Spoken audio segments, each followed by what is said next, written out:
Here's a stat that kind of blew my mind. The tricep makes about 2/3 of your upper arm mass. 2/3. So if you're spending most of your arm day doing bicep curls, you are literally working the smaller third of your arm and still probably wondering why nothing is changing. Every single summer, aka wedding season, we constantly hear, how do I get toned arms? Because it's the most Googled fitness question. And the answer the internet gives us is light dumbbells and 100 reps, when the real answer is load that bar.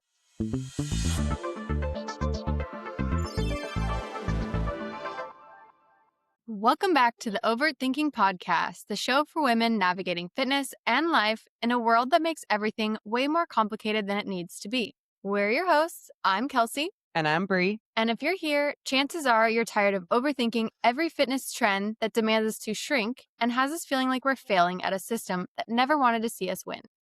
And today we're breaking down what it actually takes to build toned, visibly toned arms in 60 days. No fluff, it's not a detox, and it's not 17 exercises with light dumbbells. We are talking progressive overload, a smart training structure, and the nutrition piece that you just can't skip. So let's get into it. But first, it's been so long since we've done one of these, and I think I've finally accumulated some thoughts for an influence. Because Seth and I last weekend saw Project Hail Mary, and I have to insist that everyone goes to see Project Hail Mary. It's just like what you wanted. It's what you want out of like a movie theater experience where you've got like amazing visuals. Ryan Gosling, need I say more? Like if you loved Barbie movie and you loved Ryan Gosling in Barbie movie, he's basically like the same charismatic character. Like he's a completely different character, but just same archetype of person where you're like, I'm hanging on every word that you're saying. What else about Ryan Gosling? Is it him specifically or is it the character? It's both, but I think he does the character really well. He's just such a good actor. Plus he's attractive, right? He's charming. He's witty. I don't know how much of that is like the writing or how much of that is like actually him, but he really leans into the character. And I didn't read the book, unfortunately, but my husband did. And he says that the writing follows very closely to how it's portrayed in the book. So, and one thing about Seth and Kelsie is if they don't like something, they don't like it. And they will tell you. If they really like it, though, they will also tell you. And it honestly doesn't surprise me that, of course, Seth is. I read the book first. I was never that person, except for Harry Potter, which I will keep as my claim to fame. It's funny. I don't really have an influence or de-influence specifically. But you are going to see Project Hail Mary, right? Oh, yes. In fact, we have tickets. We are already going to see it tomorrow night. I'm going to influence lay-down theaters. Truly, I'm just going to influence the lay-down theaters. My first movie that I've seen since the pandemic hit, which it's so funny, like working out and like going to see movies was like the biggest hit during the pandemic. We're like, we can't do. So now the last time I saw a movie was lay down theater, and Zoe, my dog, came with me, and she just like laid in my little bed with me and watched the movie. I just love going to the movies. So bring my own snacks. I smuggle in at least 4 to 6 treats. And I think the last movie I saw in theaters was Saltburn, and I almost stayed for the next movie because I was like, this is so good. Saltburn's a great one to see in theater. I love going to the Lot here in San Diego, and their popcorn, I do a little salt and vinegar caramel combo. I know, sounds weird, but that's just what they have. They have caramel flavored chili, salt and vinegar. That's my combo. So they have flavored popcorn at the Lot. And in fact, they do, yes. Okay, well, if that's not going to make me come home, I don't know what will. The popcorn obsession has only gotten crazier. I love popcorn. Well, before we just dive into this topic, let's talk about why this is important, because wedding season is around the corner. Wedding guest season is around the corner. And tank top, dress, bikini, all of that season is also around the corner. This idea of like, how do I get toned arms was really a manufacturing of multiple people asking me recently, like, how do you get toned arms? And it's not just a bunch of bicep curls. And even when we go to the gym, we'll see the dumbbells completely taken with guys doing bicep curls after bicep curls. And that's great. But the reality is that you're not going to get toned arms by doing a bunch of bicep curls, and certainly not by doing the 10-pound weight bicep curls either. So we want to give you the tried and true system to start biasing and tackling arm contour toning, as we call it, but really just increasing your lean tissue. And then, of course, the nutrition that supports that body composition you want. I also want to add that this is not us saying that you can spot tone a specific area. Of course, all of our listeners probably know that is true by this point from everything that we've talked about. But if you really want to develop any area of your body, you can apply this episode format to any part of your body, to glutes, to arms, to anything. So first, why are we saying 60 days? Is it just a marketing hook or is there something actually behind it? I'm so glad you asked because, first of all, there is something behind it. Okay. And 60 days is about 8.5 weeks. So that's about enough time for progressive overload to actually start taking effect and driving those strength adaptations that we're looking for. You're not going to completely transform your body in 60 days. I mean, we've seen it, all the marketing has shown it to us, but you can absolutely complete one full, well designed training cycle or even 2 microcycles if you're periodizing volume, which we'll talk about in a sec. Absolutely. And I think we should be really honest with people here. Like, will it take longer than 60 days to have arms like yours, Bri? Yeah, probably a lot longer. Yeah. But here's why we're saying 60 days for this micro case is that it's the thread that pulls on the whole sweater. So if you understand how to do the workout in just these 60 days, not just what the workout is, you can use that framework, like I said, to change any part of your body or for the rest of your life. And that is exactly why clients stay with us for 2, 3, 4, 5 years and continue training beyond your coaching relationship, not just because the programming is magic, but because they learned how to do it right with the nuance of someone who's also been coached, aka us. And they get confident along the Yeah. process. And that's the part that people underestimate. When you know going in that you're doing the right thing in the right way for the right reasons, you stop second guessing every workout you've ever done and continue to do. And you really stop dieting just to lose weight, but rather you're now eating to perform. Yep. And you need about 8 to 12 hard sets on a specific body part to really elicit a response to change. And we talked about this 60-day time frame being kind of that sweet spot for progressive overload. But also as a human being with a motivation system, 60 days is about the time where your habits and routines solidify. So if you take the time now to really focus on how to periodize training, really locking into a training program that one you believe in and two is research based, you will be on the right track, if not already enjoying the results in 60 days. Enough to keep you going. I think it's worth mentioning very briefly. I haven't read the whole thing, but the new ACSM guidelines just came out and they basically say, like, in order to see the most optimized results, it takes about 10 or less hard, good sets per week to develop an area. So as we go through our little structure of a workout in this episode, you'll see that if you count up all of the sets that we have you doing per week, it'll be about 10. And that is where a lot of women get stuck in that trap of like, I got to do more, more, more. And they're like trying to add in sets of bicep curls and tricep. But the reality is, if you really maximize the minimum effective dose, you will get the results you want better and you'll keep them too, because you won't be burnt out from just trying to do more, more, more. You're like, I need to do 10 sets really freaking well and then go home.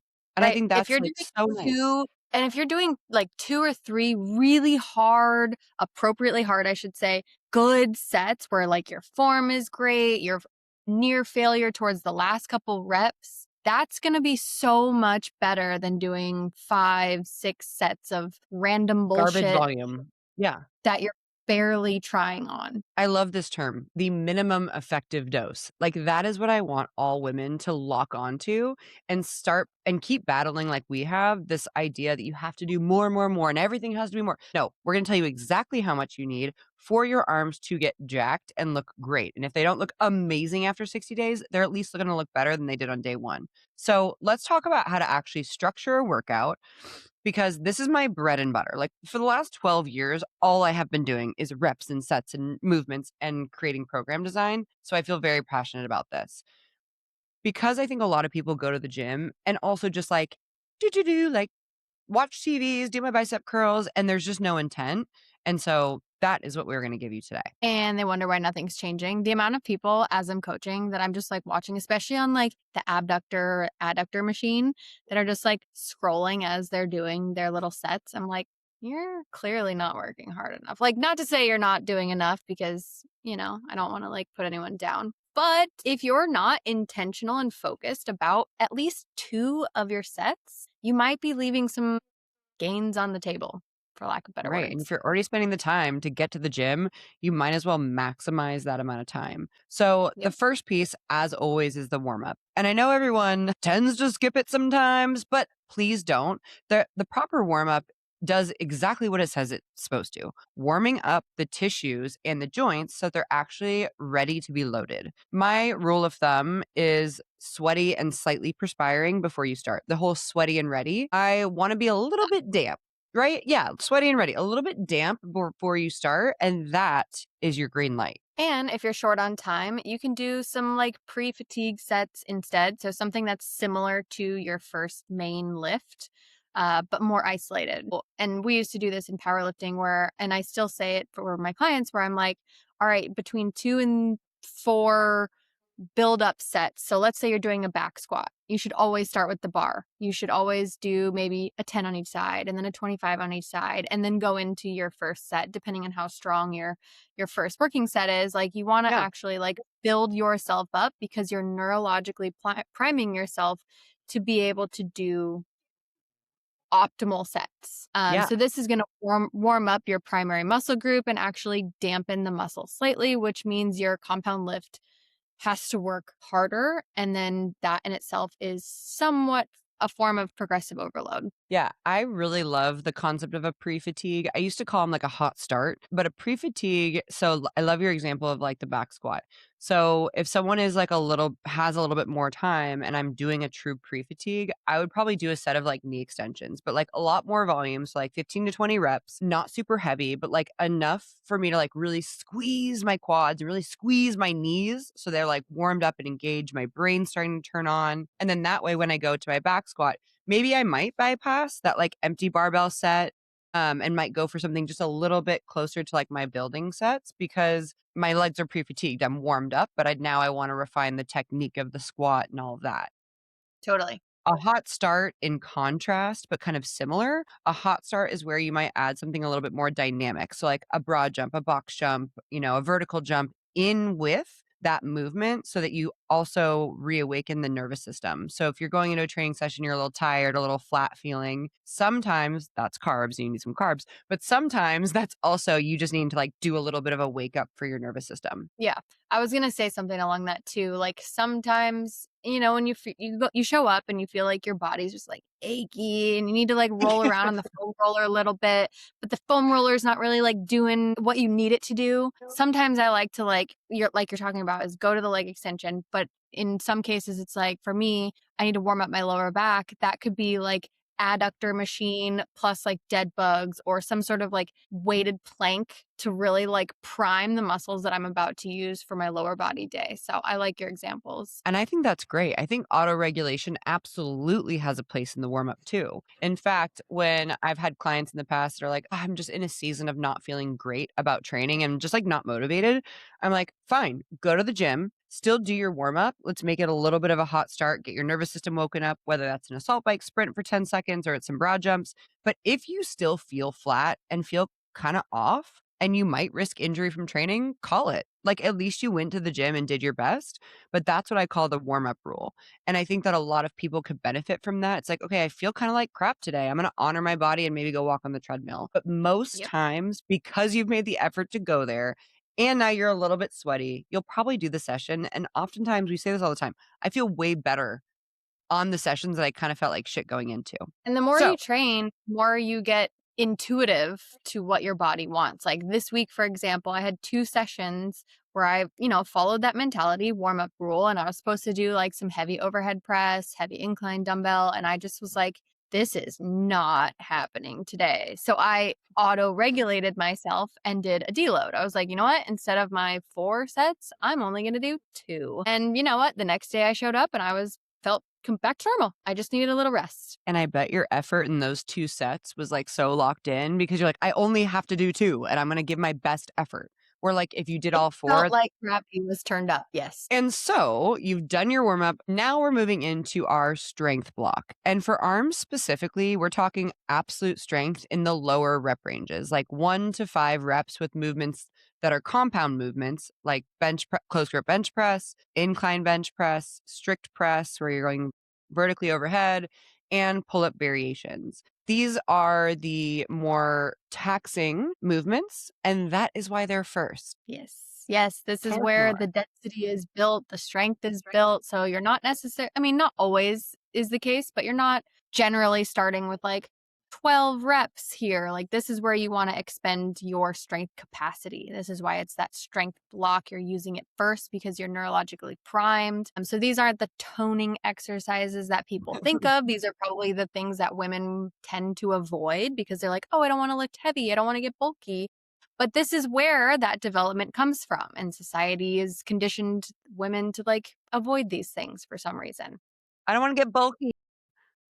Yes, yes. But this is how you define the individual muscles. That's a great piece. So one thing I want to talk about when it comes to absolute strength is I like to use a lot of external stability with my clients in these absolute strength movements. If you're a newbie lifter and you haven't done a barbell bench press, go do a chest press machine. That is okay. People have demonized machines because they're not functional. Everything is functional because it has a function in your life. Chest press, especially going like 4 to 6 reps, you are really taxing the nervous system and getting a ton of strength stimulus with that.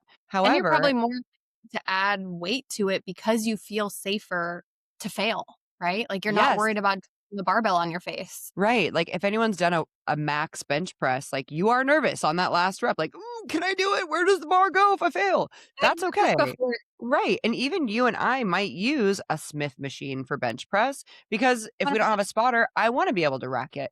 So, Yeah. what we want to suggest with absolute strength movements, choose the movement that you can express the most power from, the ones that you feel the most confident with, because you're taking those down to the lower rep ranges. So, we've talked about warm up, then we have our strength block, and now we're going to move into hypertrophy. And hypertrophy is around 8 to 12 reps. Let's not get dogmatic necessarily about the reps. But if you're only training 2 to 3 days a week, your compound lifts are kind of doing double duty here. They are your strength and your hypertrophy work. That is fine. And that is actually very smart because we're breaking down a higher volume of muscle tissue when we do compound movements. Right. And speaking back to your example of like using external stability like a machine Yep. for your primary, like if you're doing 4 to 6 on an incline chest press machine, you can also do 15 to 20, 8 to 12 on a machine as your hypertrophy. That's okay. Like you said, we're not going to get dogmatic. A lot of applications can apply here, but we want you to start thinking about your flow throughout your workout in terms of I'm going to use all of my strength neurologically first, then I'm going to move into a little more volume. And what I like to say here is that shoulders can handle a lot more volume and intensity than people give them credit for such a small Yep. muscle group, right? Like, so if you're thinking about what your shoulder is, it's the delt. And I think a lot of people are like, oh, I did shoulder press and lateral raise. That's good. No, you can train your shoulders like hard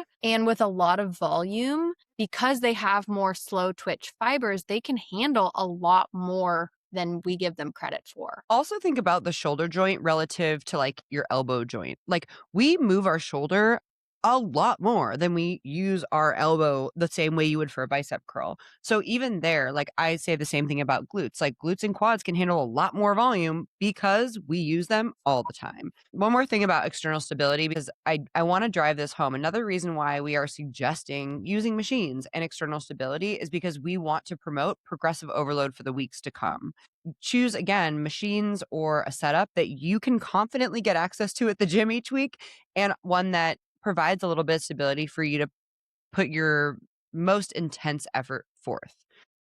But also don't be afraid to like try the dumbbells. Totally, totally. And that's the external stability is stability for essentially your spine. Okay. But you have external stability, you have stability built into your body. your abs. So if you're going to go the dumbbell route, great, but make sure you're bracing your core because that's the main reason we would suggest a machine. Yeah. And touching on more of like how we said your shoulders and your glutes and your hips can handle a lot of volume and frequency, this leads us into the final component of the workout structure where we're talking more about muscular endurance, or what we like to call as pump work, right? This is where you Yeah, get the pump work. like solid pump when you're done. You're like, oh, yeah, baby, this is good. That's where you start flexing in the mirror because you're like, wow, my tricep is pumped.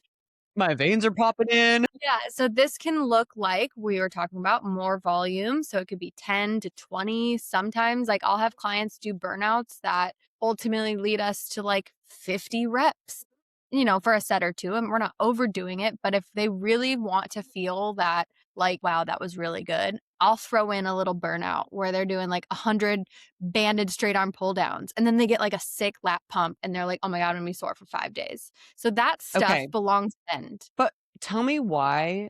I'm curious. When your clients are like, "Oh my god, that's the stuff." What are they feeling and why does that feel like it's so effective for them? It's just the lactate buildup. So, like, Yes. that is what creates the soreness and what psychologically people are yearning for in a workout. So, so I don't always throw it in, but if I have someone that I know that really chases that, great.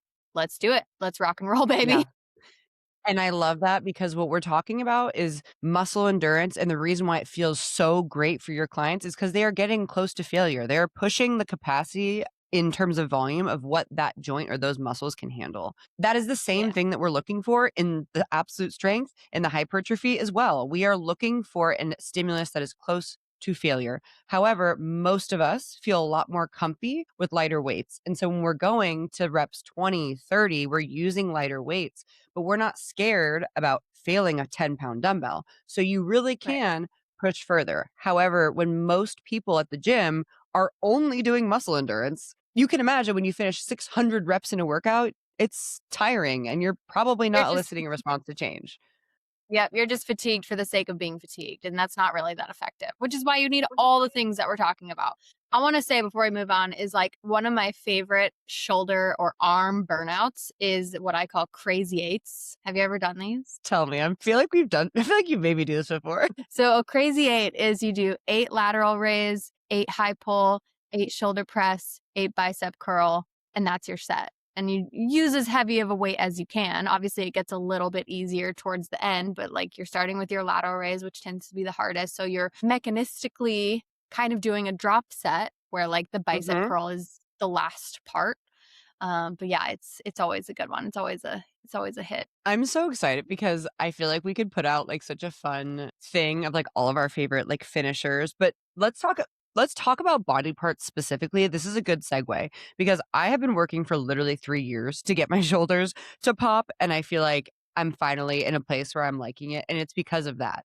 Okay, so then let's get into body part goals and the actual programming for specific body part changes. And we will post the workout in the show notes, but I'm going to walk us through what a session looks like for someone who wants to really develop their arms for their wedding or a summer event in the next 60 days. We're going to break it down into like nice shoulders and then nice arms. And we probably will put out a handful of content about certain workout samples that you can literally try today. So we were just talking about shoulders. Give us those couple movements that you're like, if you want nice shoulders, do these. Yeah. So if your goal is nice shoulders, you can bias more vertical pressing. So like an overhead strict press, lateral raises, high pulls. That's where you want to focus more of your volume. And like we said, shoulders can handle a lot. They're essentially bulletproof. Throw everything you can at it when it comes to vertical pressing. Dips are also really good. It's also a compound move, so you're going to get a lot of triceps with those. If you're not able to do like a bodyweight dip yet, do a bench dip. Find any alternative or entry point that you can. If your goal is nice arms in general, you can still bias the overhead pressing, but you also want to incorporate more horizontal pressing with a close grip. So something like a close grip bench press or a neutral grip dumbbell bench or incline bench to get a little Love. bit more tricep. The pulling for your biceps. So this could be more rows and such too. And a strategy you might take on if you're like, I want 6 shoulders is whatever your first movement is, the one where you are neurologically primed for should be a delt biased pressing movement. So, like the overhead press, the incline overhead press machine, that's going to be your starting movement because you are going to be the most fresh going into that. So, I want to kind of take it into the nice arms zone. We were talking about this in the beginning, but a lot of people will be like, I want nice arms. Then they're doing a bunch of bicep curls. What you really want is the contour of your delt, that little swoop at the first third of your arm, that little swoop. That's what you really want. But second of all, you want this little tricep zone. A lot of people will be like, I have bat wings. And they'll like lift their arm up and shake it around and like, how do I get rid of that? And I'm like, it's not the bicep curls, sis. It's going to be tricep extensions. So in this But workout that we wrote, I want to say something because this is important.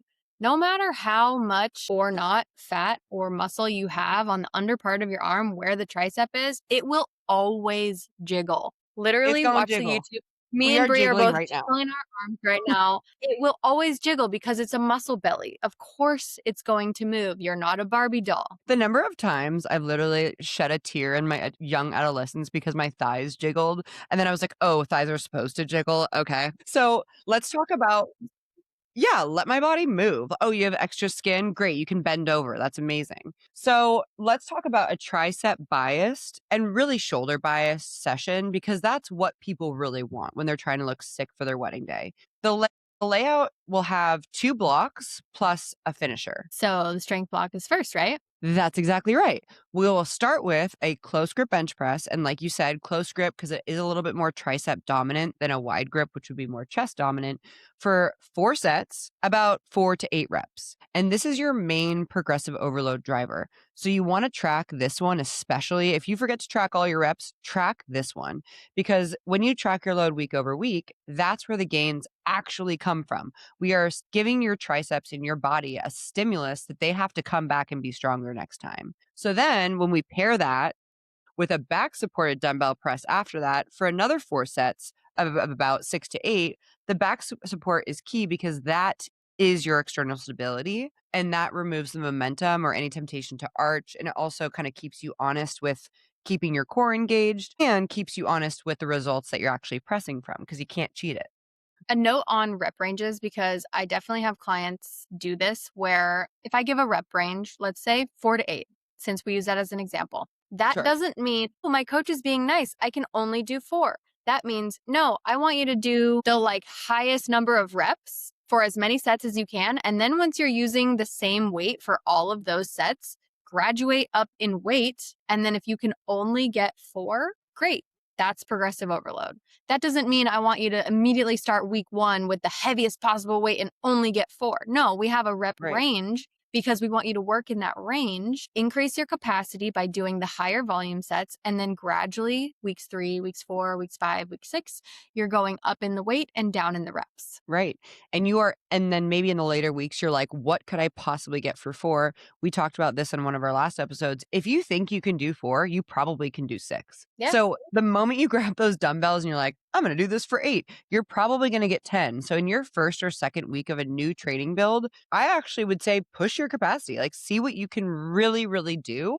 Not to Start like, with yeah, start your first week, like go to true failure with those reps and see what you can do. And I bet you'd surprise yourself. So we've talked about bench press as number 1, close grip bench press, and then maybe like a back supported dumbbell press for our second movement. And then the third movement, because we are biasing shoulders, we're going to do a cable lateral raise and an overhead tricep extension as a superset, which is kind of fun because you just can monopolize one cable. You're not running all over the gym. You're doing 3 sets of about 8 to 12 in the lateral raise, 3 sets about 10 to 15 on the tricep extension, right?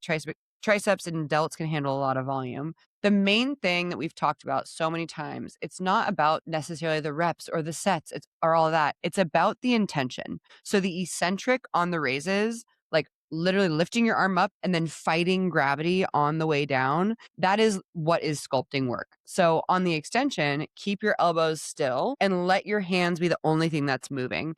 When you can really feel the contrast of the stretch and then the contraction, that's when you know that you are tackling mind muscle connection. When you say be intentional, you're saying try to think about what muscle is doing the work. Every single muscle in your body can flex and extend. See me piano key tip tapping my glutes because I'm trying to get them to wake up, then you better believe I'm getting the most mind muscle connection out of that rep.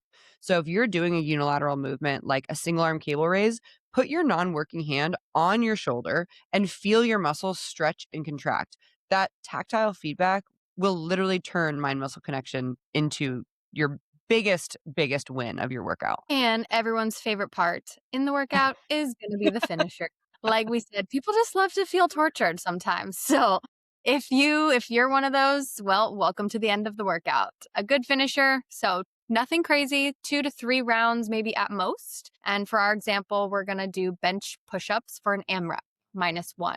And so what that means is you're taking your sets to failure, but leaving 1 rep, maybe 2 in the tank. Then immediately going into 20 dead stop skull crushers. Wow, you're evil, Bri. Sorry, it's really hard workout. And then, of course, because this is not group fitness and we're not just being fatigued for being fatigued, we want you to rest for 75 seconds between rounds. So you're doing your AMRAP bench push-up, going straight into your dead stop skull crusher, resting for 75 seconds. You know what? I think that's a good point to talk about rest a little bit because there is a difference in suggested rest periods based on the different type of lift you're doing. So if you think about this, they're kind of inverse for the reps.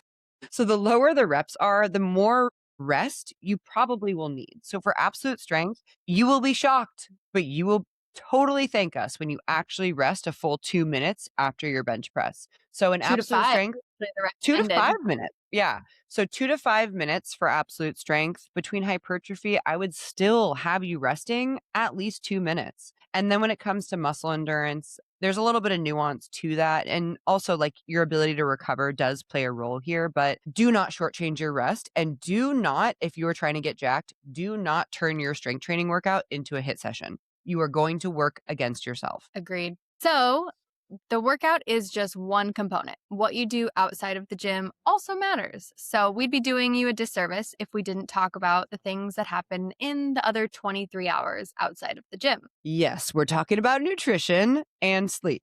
Things we talk about constantly, and especially on this podcast. It's really the simple stuff that sounds too good to be true.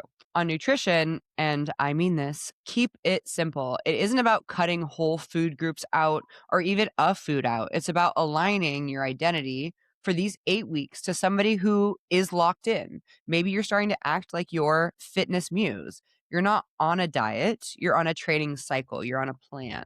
And the move I give my clients is this: identify your 2 or 3 vices in your life and build them in. Literally, if you build in you need a sweet treat every day. And for me, I love Rice Krispie treats. Okay, I love them. So I'm going to strategize when I have them, not cut them completely out, but a great time to have a Rice Krispie treat is post workout. So in these next 8 weeks, instead of having them when I'm doom scrolling and hating my life, no, I'm actually going to strategize when I'm going to have my vice in a positive time. They're quick carbs and I get to just enjoy my treat. So if you have some vices, identify what they are and then plan them in either post workout or during a time where you might need a little extra boost of carbs and fat. Yes. And of course, protein is a non negotiable. We've said it many times, but 1 gram per pound of ideal or goal body weight and hydration. So make sure you're getting enough water. A lot of times I got to get on a lot of women that are like, I don't drink any water. I wonder why I'm bloated. Well, you need to start drinking your water. We want to have about half to 2/3 of your body weight in ounces. So this actually helps clear inflammation and move things through your body and your gut so you're not bloated, mentally focused, mentally clear, feeling good. Plus it helps your skin. It helps everything move better. But also like brain fog. Like if you get cut, your brain just cuts off at 3 or 4 p.m., it's probably because you're dehydrated. Yeah. If you're constantly underhydrated and wondering why you look puffy or you don't have the mental acuity to stay focused on your work, it might be that you're thirsty or hungry. Or sleepy. Maybe you need an extra hour of rest because that is another very important piece to this. 7 hours is essentially your floor. And to be honest, I got my first night of 8 hours sleep last night, and I can't tell you how good I feel. Recovery is actually where the muscle protein synthesis happens. So when you lift, you're just breaking down muscle tissue. But if you don't eat protein and sleep, your body has nothing, like it won't have the reserves to repair. And your body repairs and rebuilds stronger when you sleep. And sleep also helps with digestion and which will ultimately help with sugar cravings. So the perfect trifecta. So if you take away one thing from today, the arms you want are not going to come from the pink dumbbells or 100 reps, unless they're your burnout. They're going to come from loading progressively, training with intent, eating enough protein, and sleeping well. That's the unsexy truth, and it works every single time. And if you want the actual workout that I programmed for you guys, we're going to link it in the show notes and give yourself the 60 days. A little bit of structure, extra focus on intent, and you've got everything you need. And as always, send this to your bestie who's working on her summer bod or wedding arms and connect with us on Instagram at overt_thinking podcast, at Brianna Lamb, and at Kelsie Michelle. And we will see you in the next episode.